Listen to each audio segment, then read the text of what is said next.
তো হরে কৃষ্ণ। আমি আবার একটা নতুন ভিডিও নিয়ে আপনাদের কাছে চলে এসেছি। তো আমার চ্যানেলটিকে লাইক, শেয়ার, সাবস্ক্রাইব করতে ভুলবেন না। অবশ্যই লাইক, শেয়ার, সাবস্ক্রাইব করবেন।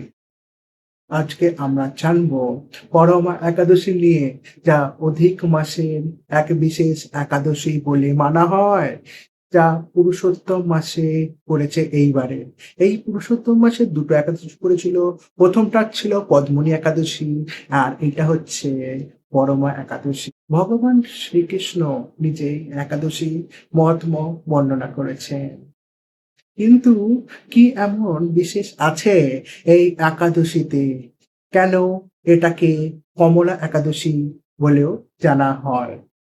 কিভাবে এই ব্রত দারিদ্র্য দূর করেন, সুখ সমৃদ্ধি এনে দেয় এবং শেষ পর্যন্ত মোক্ষা প্রদান করে? Stay with me till the end, because this story can completely change the way you look at Ekadashi.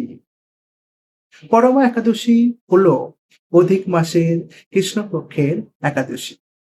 According to Puranas, this Ekadashi is extremely dear to Lord Vishnu. ভগবান কৃষ্ণ বলেন যে ভক্ত এই একাদশী সুখ সমৃদ্ধির সাথে প্রথম পালন করেন, তার জীবনে অনেক বাধা দূর হয়ে যায়। Not only material prosperity but spiritual permanent প্রতর বিশেষ ফল। তাই এই একাদশীকে পরমা বলা হয়, কারণ এই একাদশী অন্য অনেক একাদশীর থেকে বেশি বলে মনে করা হয় এবং মহান বলেও বর্ণিত। এবার আসি এই একাদশী প্রসিদ্ধ কাহিনীতে। প্রাচীনকালে এক ব্রাহ্মণ ছিলেন, তার নাম ছিল সমিধা। তিনি ছিলেন ধার্মিক, সত্যবাদী এবং ভগবানের ভক্ত। কিন্তু একটা সমস্যা ছিল, তার পরিবার ছিল খুব দারিদ্র। তার many day they didn't even have enough food to eat. তার খাওয়া হতো না অনেক দিন। তার স্ত্রী পবিত্রা ছিলেন অত্যন্ত পতিব্রতা এবং ধার্মিক। তিনি তার নিজের কষ্ট লুকিয়ে রাখতেন, যাতে স্বামীর দুঃখ না পান। একদিন পবিত্রা দেখলেন যে দরিদ্রতার কারণে তার স্বামী খুবই চিন্তিত এবং দুঃখিত। তখন তিনি ভগবান শ্রী বিষ্ণুর কাছে প্রার্থনা করতে লাগলেন। সেই সময় তাদের গৃহে আসলেন মহাঋষি কুন্দুনিয়া মুনি। দম্পতি দুজনে ঋষিকে প্রণাম করে আতিথেয়তা পালন করলেন। পরে পবিত্র মুনিকে জিজ্ঞেস করলেন, হে মুনিবর, আমাদের এই দরিদ্র থেকে মুক্তি পাওয়ার কোনো উপায় আছে কি? কুন্দিয়া ঋষি হাসি মুখে বললেন, অধিক মাসে কৃষ্ণপক্ষের পরমা একাদশী ব্রত পালন করো, তাহলে ভগবান বিষ্ণু তোমার উপর কৃপা করিবেন।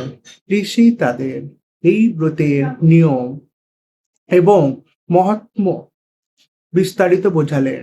সুমিধা এবং তার স্ত্রী পবিত্রা সম্পূর্ণ ভক্তি মনে নিষ্ঠার সাথে এই পরমা একাদশী পালন করলেন, যেটা এই মাসে, এই জুন মাসের 11 তারিখে পড়ছে।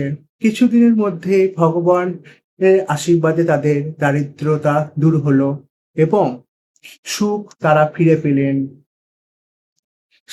তার এই কাহিনী এই আমাদের শেখায়, ভগবানের ওপর বিশ্বাস আর ভক্তি কখনো বিফলে যায় না। সো এখান থেকে আরো কিছু বোঝা যায়। It removes the sins of previous lives. It brings peace and prosperity and overcome financial difficulties and spiritual elevation also well. কিছু গ্রন্থে উল্লেখ আছে রাজা হরিশ্চন্দ্র এই একাদশী পালন করেছিলেন এবং ভগবানের কৃপায় রাজ্য এবং পরিবার পুনরায় ফিরে পান। তাই এই একাদশীকে অত্যন্ত গুরুত্ব শক্তিশালী বলে মনে করা হয়। পরমা একাদশীর সাথে আরো একটি বিশেষ সাধনা যুক্ত আছেন, সেটি হলো পাঁচরত্তি ব্রত। একাদশী থেকে শুরু করে 5 দিন পর্যন্ত ভগবান বিষ্ণুর সেবা, নাম জপ, দান এবং ভজন করলে বিশেষ কৃপা লাভ হয় এবং পুণ্য লাভ হয়। Devotee believes that this observance help one attain Vaikuntha.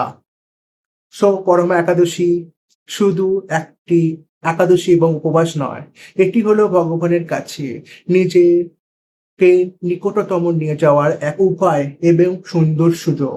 যদি আপনি শ্রদ্ধা ও ভক্তির সাথে এই ব্রত পালন করেন, তাহলে ভগবান বিষ্ণু নিশ্চয়ই আপনাকে এবং আপনার জীবনে কৃপা করবেন। সো কমেন্ট করে জানান Hare Krishna. If you planning to observe this Parama Ekadashi and ভিডিওটা যদি ভালো লাগে, লাইক, শেয়ার এবং সাবস্ক্রাইব করতে একদম ভুলবেন না। হরে কৃষ্ণ, রাধে রাধে, হরি বল।